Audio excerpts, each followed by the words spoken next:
दो बातें मैं स्टार्टिंग में ही क्लियर कर देता हूं, क्योंकि ये बातें ऐसी हैं जिसके बारे में आप लोगों को फोकस देना चाहिए अलग से। एक तो ईपीएफओ का जो ये फॉर्म आया है, इसकी एग्जाम डेट डिक्लेयर कर दी है। ये अच्छी बात है कि आप लोगों को पता है कि एग्जाम किस डेट में होने वाला है। दूसरा, मैं आप लोगों को बता दूं, जब मैंने यूपीएससी का आप लोगों के लिए फॉर्म भरने का तरीका बताया था, उसमें भी मैंने ये बात आप लोगों से डिस्कस की थी कि यहां पर फॉर्म के अंदर में फोटो अपलोड करने का पैटर्न इन्होंने अब चेंज कर दिया है। तो ये चीज आप लोग बिल्कुल ध्यान रखिएगा, क्योंकि यहां पर अगर आप लोगों ने फोटो अपलोड किया है तो सबसे पहले तो 1/3 में आप लोगों का फेस ही होना चाहिए, बस ये बात इन्होंने बोली है। दूसरा इंपॉर्टेंट बात क्या है यहां पर कि आप लोगों का फोटो जिस डेट का है वो डेट यहां पर मेंशन करनी है, और वो डेट है एग्जाम्स के जिस दिन फॉर्म निकला है उसके 10 दिन के अंदर की होनी चाहिए। यानी कि 7 तारीख को अगर फॉर्म भर रहे हैं तो उसके 10 दिन के अंदर अंदर का फोटो होना चाहिए।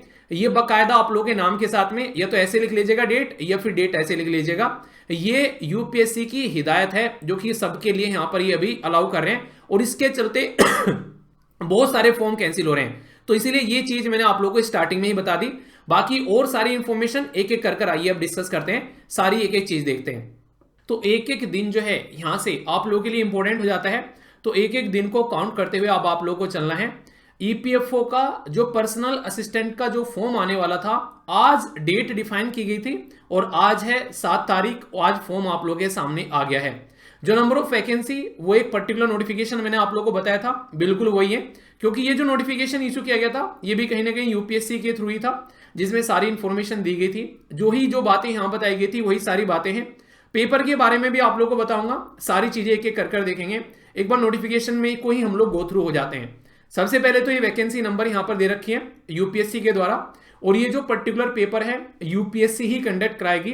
किसके लिए? ये होगा मिनिस्ट्री ऑफ लेबर के लिए, जो इंप्लॉयमेंट प्रोविडेंट फंड ऑर्गेनाइजेशन है उसके पर्सनल असिस्टेंट के लिए ये पर्टिकुलर पोस्ट है आप लोग की। जो वैकेंसी है आप लोग यहां पर देख सकते हैं, ये अनरिजर्व है 132, इकोनॉमिकली वीकर सेक्शन है 32, ओबीसी 87, एससी 48 और एसटी ये है 24, और फिर पर्सन विद डिसेबिलिटी ये आप लोग को 12 यहां पर देखने को मिलेगी। तो ये आप लोगों के लिए वैकेंसी का डिस्ट्रीब्यूशन हो गया। तो जिस भी कैटेगरी में आप लोग आते हैं आप लोग इसका ध्यान रखिएगा। इंपॉर्टेंट बात क्या है, ये यहां पर 7th पे स्केल के हिसाब से आप लोगों को यहां पर देखने को मिलेगा। लेवल 7th की आप लोगों को यहां पर पे मैट्रिक्स नजर आएगी, जो कि एक अच्छी खासी डिसेंट सैलरी बन जाती है, 50+ आप लोग यहां पर बोल सकते हैं। पर इंपॉर्टेंट बात क्या है, कई सारे बच्चे जो हैं वो एज को लेकर कई बार कंफ्यूज रहते हैं। तो 30 ईयर यहां पर अनरिजर्व और इकोनॉमिकली वीकर सेक्शन के लिए है, 33 यहां पर ओबीसी के लिए है, 35 यहां पर एससी और एसटी के लिए है, और इसी के साथ में 40 फिर यहां पर पर्सन विद डिसेबिलिटी के लिए है, और फिर और जो अलग कैटेगरी के लिए जो भी यहां पर है। तो ये बेसिक आप लोगों के लिए इंफॉर्मेशन है जो कि नॉर्मली इस कैटेगरी में आप लोग कवर हो जाते हैं। सबसे अच्छी बात जो मुझे इस फॉर्म की लगती है वो ये है कि ओनली आप लोग को क्या चाहिए, एक बैचलर डिग्री चाहिए। स्पेशलाइजेशन ऐसे नहीं कि आप लोग किसी पर्टिकुलर सब्जेक्ट में स्पेशलाइजेशन चाहिए। बस थोड़ा सा जो हर्डल यहां पर देखने को मिलता है वो है आप लोगों के लिए टाइपिंग स्पीड का। अगर ये टाइपिंग स्पीड अगर आप लोग एक तरीके से इसको लेकर काम कर पाते हैं, क्योंकि पेपर की जो डेट है मैं आप लोग को बताऊंगा, ये जो पर्टिकुलर एग्जाम है ये नॉन गजेटेड टाइप का है, यानी कि गजेटेड टाइप का नहीं है। और पेपर की जो डेट है यहां पर आप लोग देख सकते हैं एक सेकेंड, यहां पर इन्होंने डेट भी दे रखी है एग्जैक्टली। ये देखिए date of the recruitment test आप लोगों को देखने को मिलेगी 7 जुलाई, यानी कि आज 7 मार्च है, 7 जुलाई को पेपर है। तो एक एक दिन आप लोगों के लिए इंपॉर्टेंट हो जाता है।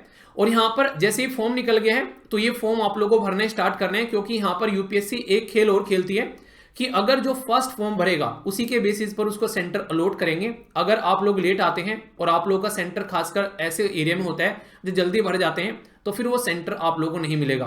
तो इसलिए इस चीज को लेकर आप लोग थोड़ा सा जरूर ध्यान रखिएगा। इसी के साथ में यहां पर अगर आगे हम लोग चलें, ये आप लोगों के लिए इंपॉर्टेंट इंफॉर्मेशन है कि आप लोग 7 तारीख यानी कि आज से स्टार्ट कर ये जो फॉर्म आप लोगों का जो चलने वाला है ये चलने वाला है 27 तक का, यानी कि 20 दिन का टाइम आप लोगों के पास में होगा। और जैसा कि अभी आप लोगों ने किस किस ने यूपीएससी का मेन फॉर्म भरा है जो कि सिविल सर्विसेज वाला होता है, जरा बताइए आप लोगों ने वो सब में भरा होगा आई थिंक। इसमें 28 मार्च जो जिस दिन आप लोगों का होगा, फिर उससे 3 अप्रैल तक का आप लोगों को यहां पर जो एक तरीके से ना करेक्शन वीडियो दी जाती है, अपने फॉर्म को आप लोग एडिट कर सकते हैं। अगर उसमें कोई दिक्कत लगती है तो इसके लिए 7 दिन का ये टाइम आप लोग को देते हैं। तो जैसे वहां पर दिया ऐसे इन्होंने यहां पर दिया ताकि आप लोग उसके अंदर में चेंज कर सकें।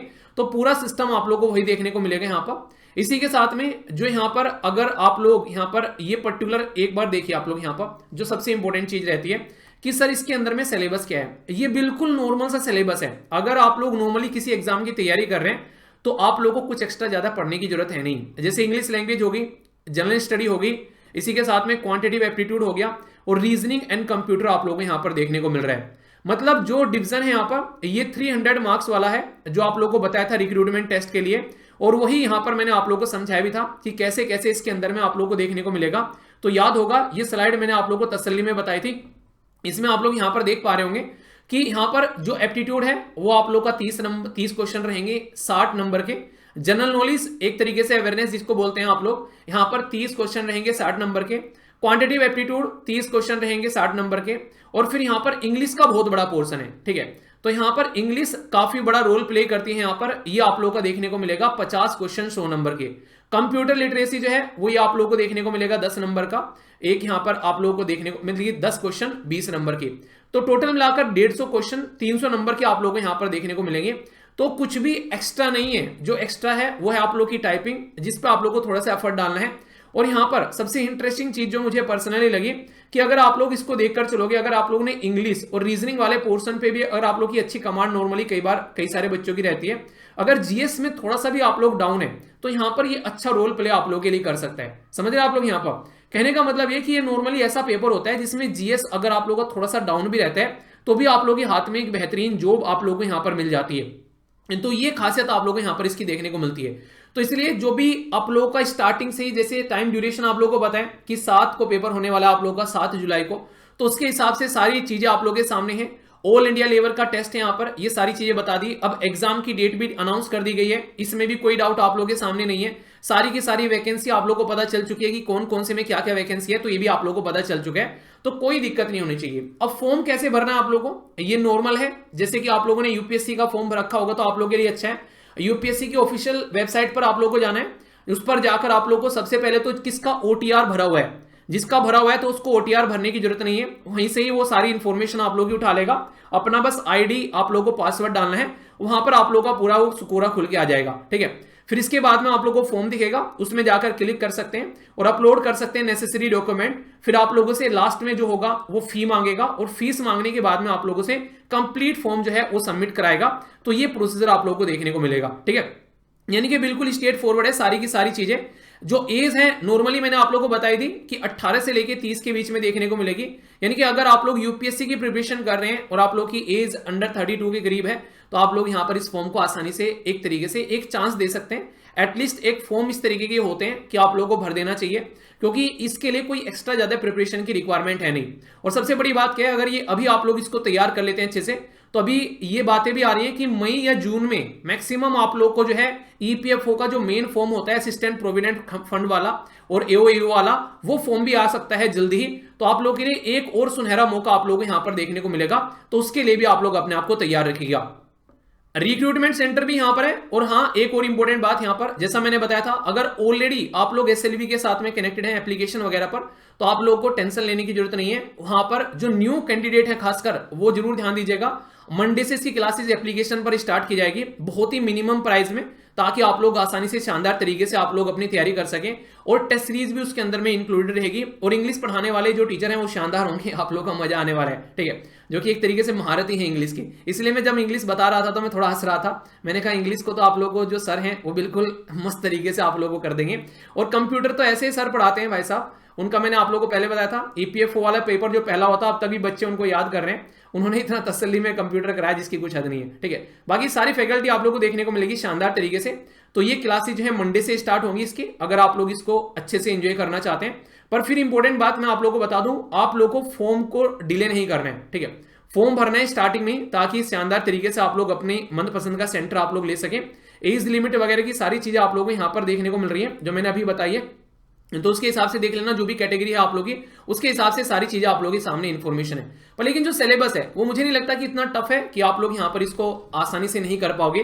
तो सिलेबस तो आसानी से आप लोग कर ही लोगे, तो इसलिए उसी हिसाब से आप लोग चीजों को लेकर चलिएगा। बस मैं यही बताना चाह रहा था, ठीक है। तो आई होप कि आप लोग के माइंड में क्लैरिटी आई होगी। अगर फिर भी कोई डाउट है तो आप लोग बताइएगा, उस डाउट को जो है वो दूर कर लेंगे। वरना सारी की सारी जो पॉइंट्स हैं वो यहां पर आप लोग के सामने है एक एक कर। जो फीस की बात मैं आप लोगों को करता हूं, जैसे मैंने पहले बताया था, जब फीस की बात आती है तो यहां पर वुमेन कैंडिडेट से या फिर SC ST से इनसे फीस नहीं ली जाती है, ये फॉर्म फ्री होता है। तो आप लोग तो कम से कम एटलीस्ट फॉर्म भर ही सकते हैं, तो कोई भी दिक्कत आप लोगों को यहां पर देखने को नहीं मिलेगी, ठीक है। और बाकी का और नोटिफिकेशन है ये मैं आप लोगों को टेलीग्राम पर भी प्रोवाइड करा दूंगा, वहां से जाकर आप लोग इसको एक बार डाउनलोड कर लीजिएगा। पर लेकिन सोचिएगा जरूर इसके बारे में यार, इतनी शानदार एक वैकेंसी है।